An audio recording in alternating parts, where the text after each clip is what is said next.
শ্রী শ্রী রামকৃষ্ণ কথামৃত দ্বিতীয় পরিচ্ছেদ 1884 5ই অক্টোবর। ঠাকুর শ্রীরামকৃষ্ণ সাধিদয় সঙ্গে ঠাকুরের পরমহংস অবস্থা।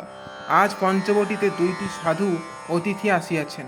তাহারা গীতা বেদান্ত এসব অধ্যয়ন করেন। মধ্যাহ্নে সেবার পর ঠাকুরকে আসিয়া দর্শন করিতেছেন। তিনি ছোট খাটটিতে বসিয়া আছেন। সাধুরা প্রণাম করিয়া মেঝেতে মাদুরের উপর আসিয়া বসিলেন। মাস্টার প্রভৃতিও আসিয়াছেন।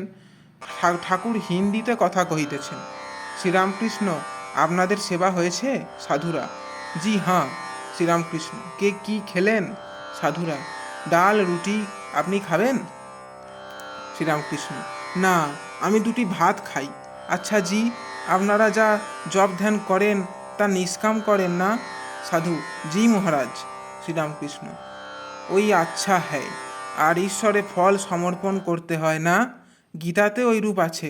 সাধু অন্য সাধুর প্রতি, ইয়ৎ করোসি যদস্নাসি যজ্জুহোসি দদাসি ইয়ৎ তপস্যাসি কৌন্তেয় তৎ কুরুষ্ব মদর্পণম।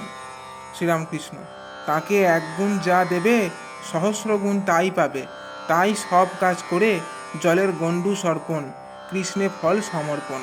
যুধিষ্ঠির যখন সব পাপ কৃষ্ণকে অর্পণ করতে যাচ্ছিল, তখন একজন অর্থাৎ ভীম সাবধান করলে, অমন কর্ম করো না, কৃষ্ণকে যা অর্পণ করবে 100 গুণ তাই পাবে। আচ্ছা জি, নিষ্কাম হতে হয়, সব কামনা ত্যাগ করতে হয়। সাধু, জি হাঁ। শ্রীরামকৃষ্ণ, আমার কিন্তু ভক্তি কামনা আছে, ও মন্দ নয়, বরং ভালোই হয়। মিষ্টি খারাপ জিনিস, অমল হয়, কিন্তু মিছরিতে বরং উপকার হয়। কেমন? সাধু, জি মহারাজ। শ্রীরামকৃষ্ণ, আচ্ছা জি, বেদান্ত কেমন? সাধু, বেদান্ত মে খট শাস্ত্র সরদর্শন হ্যায়। শ্রীরামকৃষ্ণ, কিন্তু বেদান্তের সার ব্রহ্ম সত্য জগৎ মিথ্যা।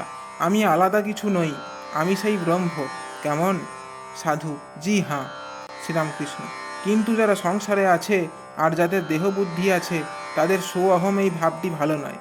সংসারীর পক্ষে যোগ বশিষ্ঠ বেদান্ত ভালো নয়, বড় খারাপ। সংসারীরা সেব্য সেবক ভাবে থাকবে। হে ঈশ্বর, তুমি সেব্য প্রভু, আমি সেবক, আমি তোমার দাস। যাদের দেহ বুদ্ধি আছে তাদের সো অহম এ ভাব ভালো না। সকলেই চুপ করিয়া আছেন। ঠাকুর আপনা আপনি একটু হাসিতেছেন। আত্মারাম আপনার আনন্দে আনন্দিত। একজন সাধু অপরকে ফিসফিস করিয়া বলিতেছেন, আরে দেখো দেখো, ইসকো পরমহংস অবস্থা বলতা হয়। শ্রীরামকৃষ্ণ মাস্টারকে তাহার দিকে তাকাইয়া হাসি পাচ্ছে। ঠাকুর বালকের ন্যায় আপনা আপনি ঈষৎ হাসিতেছেন। জয় ঠাকুর মশাই।